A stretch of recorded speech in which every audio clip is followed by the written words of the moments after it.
Ladies and gentlemen, it's 8 o'clock on a Wednesday evening in London, United Kingdom. Our clocks just went back an hour over the weekend, and while our mornings seem to have far more light in them, our evenings are dark so much sooner. And on a day like today, where as the day progressed, the clouds became thicker and the rains began to fall, it feels rather chilly tonight here in the outskirts of London where I live. But I'm really happy to be here for the Golden Nugget Nation answers, question and answer period, Q&A, as they say. I appreciate the comments that are made in regards to the screencast. I think that they have been very helpful and have helped progress us forward with ideas of what to talk about. And I encourage anybody who's watching them to please, make your comments. I appreciate it 100%. So here we are. This is the 3rd of November.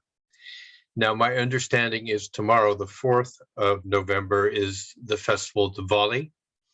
And for those of you who are following me in countries like India and even in the UK, I wish to wish all of those who celebrate this festival of light a blessed Diwali. And on Friday this week is the British celebration of Bonfire Night, where they celebrate the end of the gunpowder plot with GuyFawkes, who has come down, has been very much historically viewed as the symbol for anarchy. Those of you who saw the movie called V for Vendetta probably have a better understanding of GuyFawkes, but he was going to blow up Parliament. That was his whole plan back in the 1600s, if I remember correctly. And on Friday night in Britain, they fire off fireworks in many towns and villages. They actually have massive bonfires. Been to a couple of them in my life. Kind of interesting. British tend to like to have hot chocolate and donuts as one of their things. Other people like the mulled wine. But I actually enjoyed the fireworks. And so Diwali has fireworks. GuyFawkes has fireworks. So basically this entire weekend, beginning Thursday night, I'm just going to have fireworks everywhere all the time to celebrate. I understand it drives dogs crazy, and I'm sorry about that, but I do like fireworks in the sky. Somehow it just makes me feel like a kid, all amazed and in awe watching the displays in the skies. So for both camps, for my British listeners, I wish you a happy bonfire night.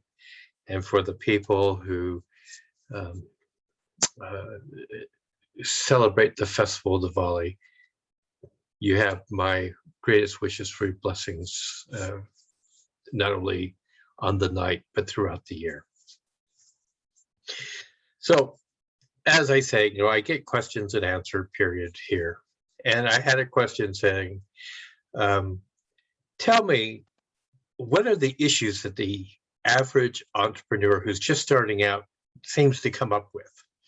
And those of you who have listened to the Gary's Glorious Golden Nuggets podcast are pretty well aware of what everybody kind of mentions, especially when I ask them. I say, what do you wish you had known before you had become an entrepreneur that you know now? And they talk about interesting topics. For example, let me just go there. Number one, they did not realize that they were going to be responsible for everything. They had no idea about that. They generally have come from the corporate realm, or they have come from a different kind of a business where people had responsibilities for different things already. I remember one entrepreneur saying, when I ran out of ink in my pen, I suddenly realized I have to buy a new pen. There isn't a supply closet that I can go to get a pen. I'm responsible to make sure that I have a pen to write with. Well, that's it. You're the IT department. You're the advertising department. You're the programming department. You're the person who's the webmaster. You're the person who is responsible to make sure that the email program is working correctly. You're the person that's responsible for setting up the sales funnel. It's not delegated out, it's you. Because even if you delegate it out, you're responsible because it has to come together the way you want it. And if you have a problem in your supply, your supplier decides that they no longer want to be in business, you're going to have to find a new supplier. It is like you got to go to them and say, hey, tell me who else does this thing. You're responsible. You need to find that supplier. You need to find the best delivery system. One of the things that seemed to have happened when COVID broke out was there were a lot of people who were doing drop shipping from China. And they were paying for like extra space on air cargo to fly things out. And so you had these drop shippers that were saying they could deliver it to an address in Europe or your country or something like in 4 to 5 days. And when COVID came out, suddenly that vanished. Your time suddenly became 45 to 60 days often before the product was actually delivered.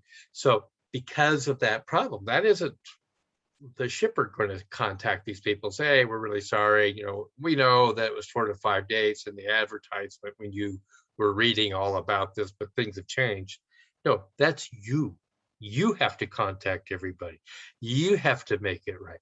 You have to try to cancel the order if they've changed their mind that they're not going to wait 60 days for a product. You're the person that has to take care of all the customer service.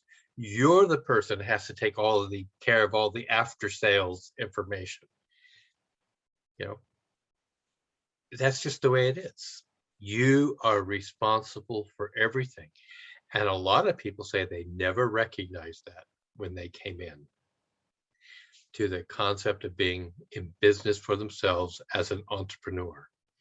Now it gets, I think, a lot more difficult when you are an entrepreneur in the brick and mortar sense of a business, because you have rents to pay, you have other people to pay, etc. So you have all those payroll issues and outgoing costs.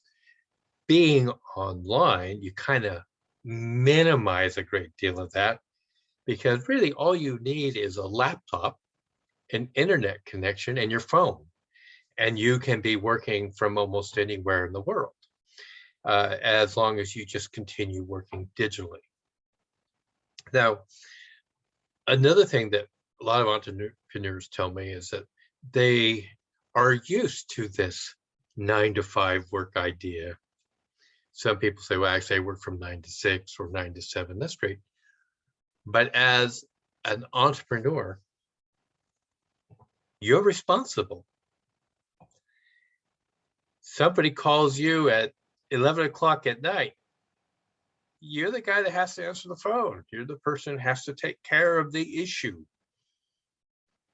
I had a gentleman one time tell me, if somebody had told me that being a digital entrepreneur meant that my products were going to be sold all over the world, and that the world does not operate on my local time, I would have given it a second thought in the beginning.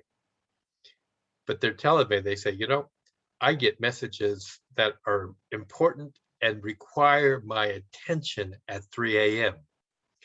I get messages at 9 o'clock at night. Sometimes I get a good night's sleep with no interruptions. Other nights, I've got to take care of 4 or 5 issues somewhere in the world so that I can have a happy customer and I can have an upgrade or another order in the near future from these people. So what does that tell you about an entrepreneur? Not only are you responsible for everything, not only are you the person who's always working, you can't even go on a holiday, really, because you have to be available. It's interesting to me the number of people who say, I'm away from my office for the next fortnight. I will be checking my emails intermittently because I don't have decent connection to the internet, etc. And then they come back and say, man, I lost so much business. Versus the individual that never says, I'm on holiday, never says, I'm traveling. They tell people, I will be getting in touch with you and your email messages within 12 hours of receiving it. And they stick to that. They stick to that even if they're in an airplane for 4 hours during that time period or 6 hours or whatever. They just know that when they land, the first thing that they're doing once they get through luggage or passport control or whatever they have to get through first is they flip open that laptop, hook their phone system to it, piggyback the two, and start checking their emails to see if there's anything they need to address, their messenger on their phone to make sure there's anything that needs to be addressed, because business needs to be taken care of and they're responsible. So you're a problem solver. That's the one thing about being an entrepreneur that a lot of people were kind of shocked to discover is every challenge, you are the person who has to find the solution, or at least decide on the solution. You can go to a mastermind group. You can certainly hire consultants or advisors, and you can bring your challenges to them and ask them for their best advice, best guidance, best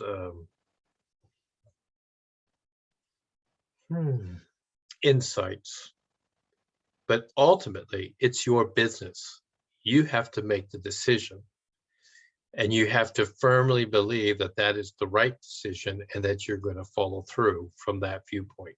Now, if you discover it's the wrong decision, you can certainly change, but you can't change until you make a decision about what you're going to do. You can't just say, well, I'm going to put all that on hold for a month while I think through another way to get this done. No, it has to be pretty quick. And so you have to be a decision maker. And just think about it. I mean, even designing your website, you have to kind of figure out your fonts, your color. You got to figure out how large the type is going to be. You have to figure out how many pages you're going to have. Are you designing only a landing page? Are you designing something that's going to work only on a desktop or a laptop? Are you going to have to make it so it works on a mobile phone and all versions of mobile phones? Is it going to work on an iPad? Is it going to work on whatever is a Samsung pad or somebody else's pad? How's you have all those decisions you've got to make. So you're forever acting in the role of a problem solver and a decision maker, which kind of leads me to people like Steve Jobs,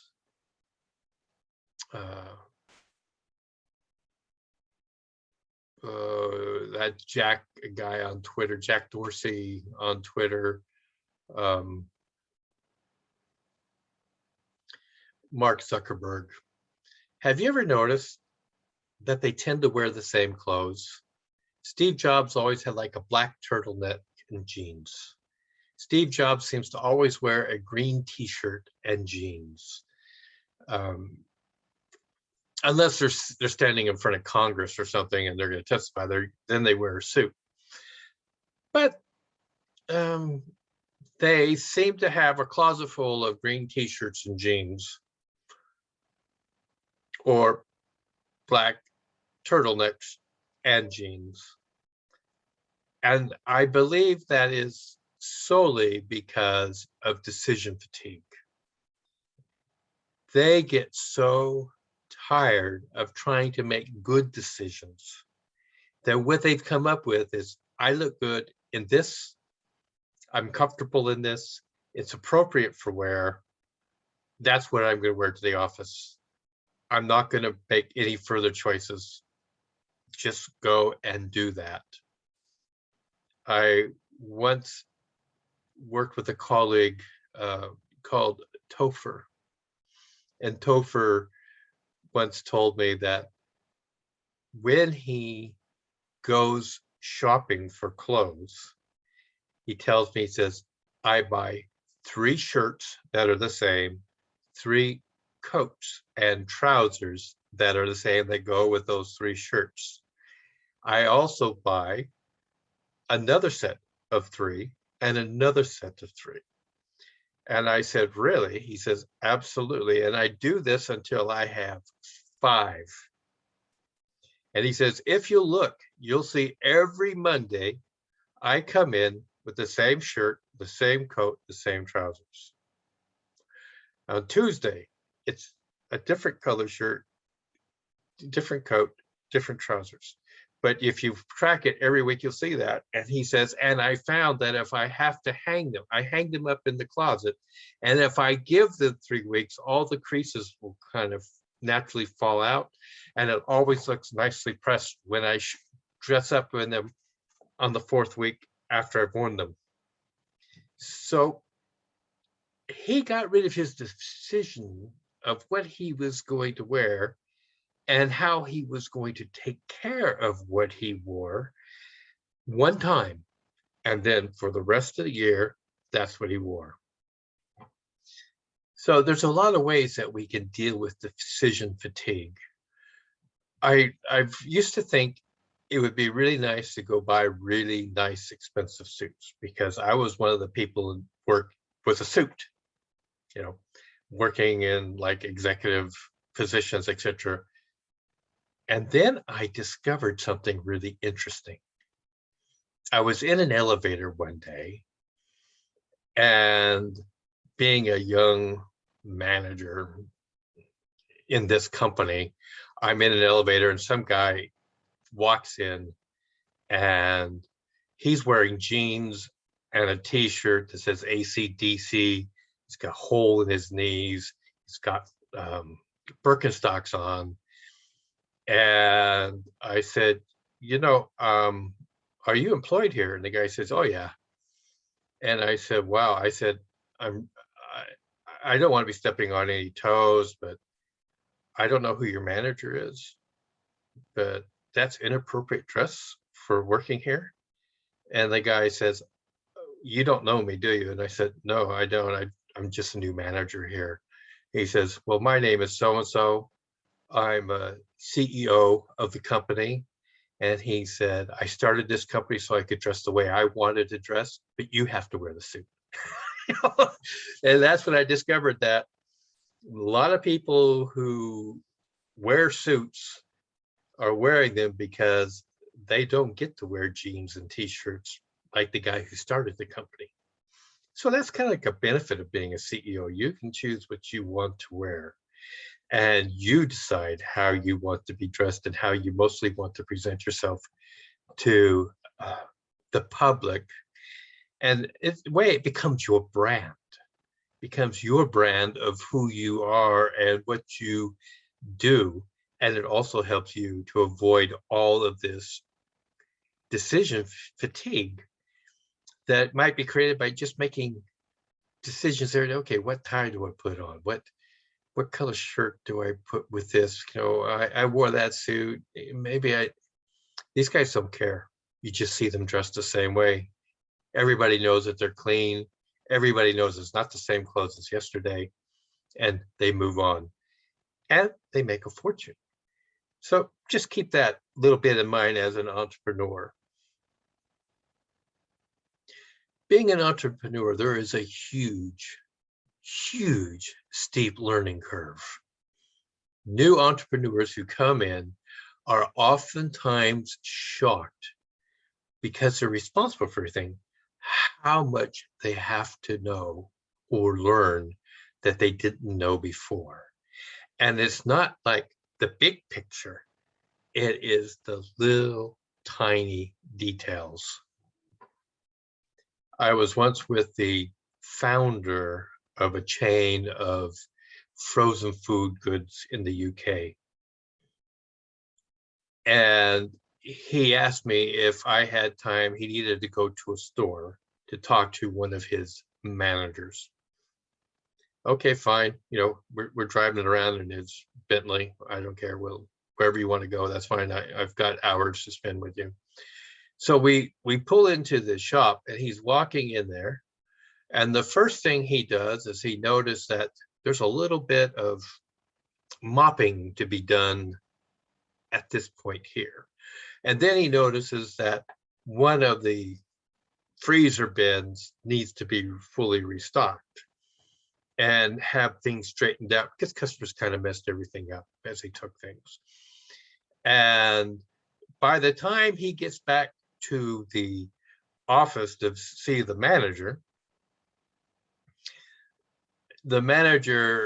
looks up at him and says, "Hi, how are you?" He says, "I'm very well. And how are you?" He says, "Great." He says, "I'm not really happy with what I saw in the store walking through."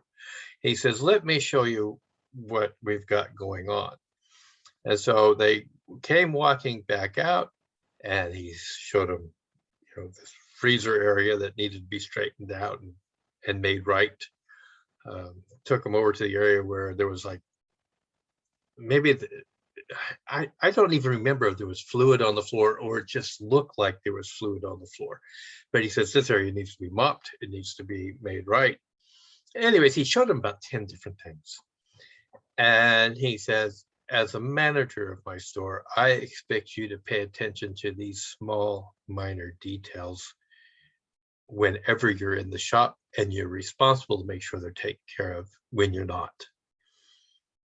And the first mistake, besides letting things get this way, that this manager could say is, "I just don't have the staff today. I had 5 or 6 people call in sick." And he says, "But you were sitting at your desk." He says, "Well, yeah." He says, "You get the mop, you go mop, you go straighten out the freezer, you go, you go fix these things." And then he said, this was the real teaching point, and this is the servant leader aspect again. He said, "Now, which one of those things would you like me to take care of for you right now?"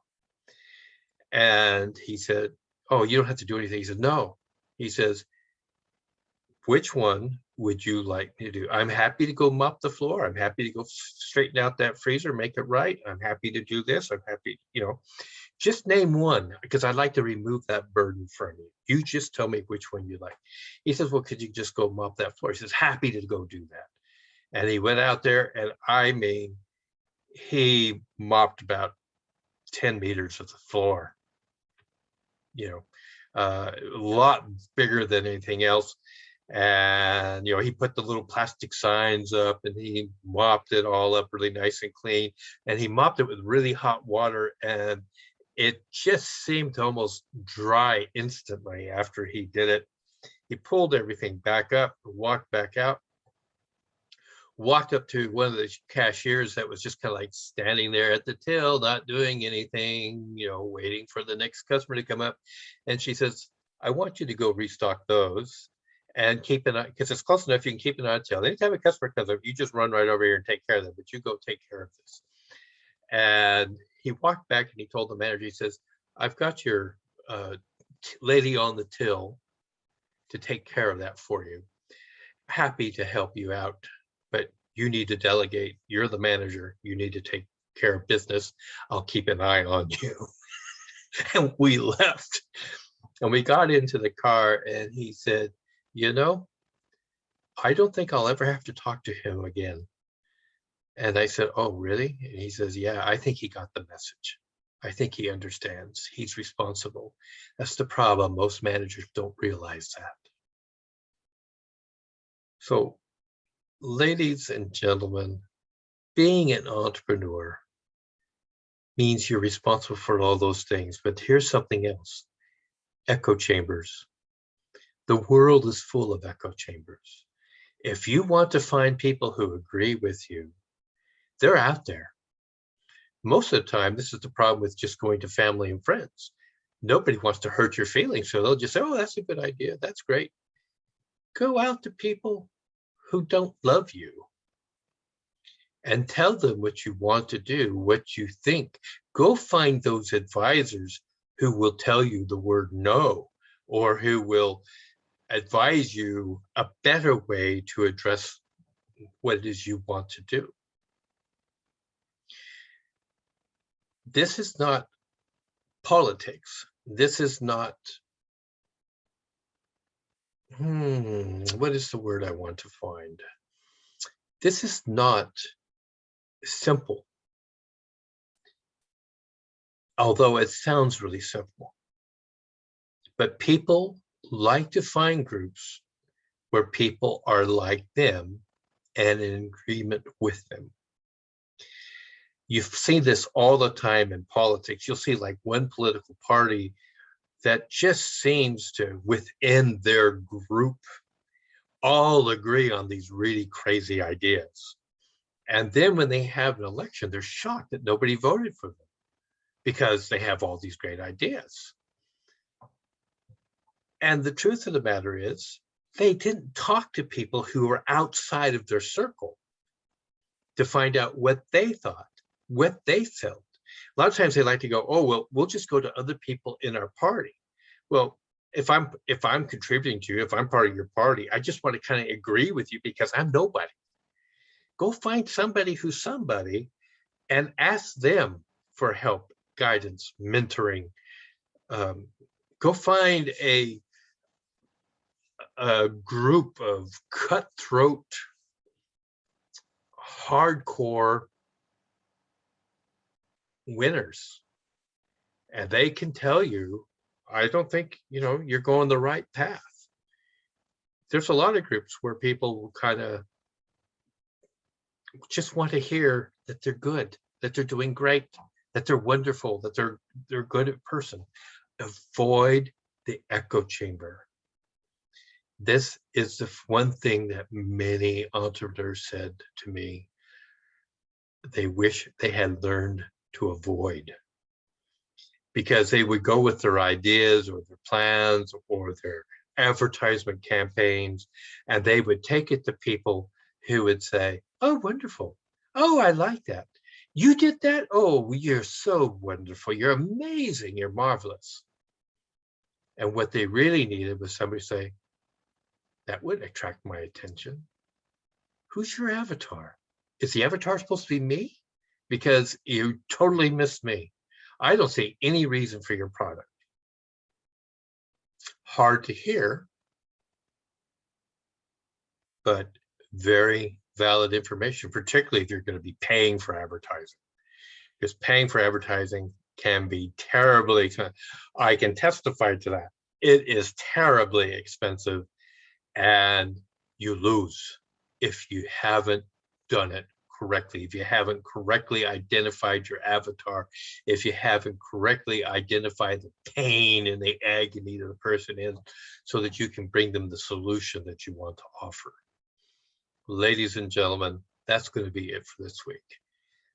Don't want to detract you from being an entrepreneur, but I also don't want you to make the common mistakes that many entrepreneurs claim happened to them in the very beginning, and they wish they had known better before they started. Have a wonderful week and weekend. Again, blessed Diwali and wonderful, happy bonfire night to those who celebrate the demise of GuyFawkes. Thank you so much.